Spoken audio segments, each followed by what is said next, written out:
Tata IPL 2024 Mumbai এবং হায়দ্রাবাদের match দিয়ে শেষ হলো আইপিএলের 55তম ম্যাচ। আইপিএলের 55তম ম্যাচ শেষে চলুন দেখে আসি পয়েন্ট টেবিলের সর্বশেষ আপডেট। পয়েন্ট টেবিলের 10 নম্বরে নেমে গেছে গুজরাট টাইটান্স। 11 ম্যাচ খেলে তাদের জয় 4 ম্যাচে, হার 7 ম্যাচে, পয়েন্ট 8 এবং নেট রান রেট -1.320।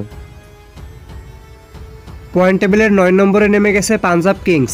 11 ম্যাচ খেলে তাদের জয় 4 ম্যাচে, হার 7টিতে, point 8, net run rate -0.187।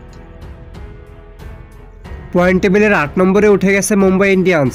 12 match খেলে তাদের জয় 4 ম্যাচে, হার 8টি, পয়েন্ট 8 এবং নেট রান রেট -0.098। পয়েন্ট টেবিলের 7 নম্বরে রয়েছে রয়্যাল চ্যালেঞ্জার্স বেঙ্গালুরু। 11 ম্যাচ খেলে তাদের জয় 4 ম্যাচে, হার 7টিতে, পয়েন্ট 8 এবং নেট রান রেট -0.049। পয়েন্ট টেবিলের 6 নম্বরে রয়েছে দিল্লি ক্যাপিটালস। 11 ম্যাচ খেলে তাদের জয় 5 ম্যাচে, হার 6 ম্যাচে, পয়েন্ট 10 এবং নেট রান রেট -0.442। পয়েন্ট টেবিলের 5 নম্বরে রয়েছে লখনৌ সুপার জায়ান্টস। 11 ম্যাচ খেলে তাদের জয় 6 ম্যাচে, হার 5 ম্যাচে, পয়েন্ট 12 এবং নেট রান রেট -0.371। মুম্বাইয়ের কাছে হেরেও পয়েন্ট টেবিলের 4 নম্বরে রয়েছে সানরাইজার্স হায়দ্রাবাদ।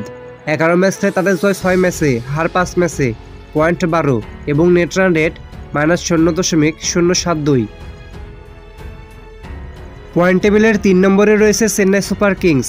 11 ম্যাচ খেলে তাদের জয় 6 ম্যাচে, হার 5টিতে, পয়েন্ট 12 এবং নেট রান রেট +0.700। পয়েন্ট টেবিলের 2 নম্বরে রয়েছে রাজস্থান রয়্যালস।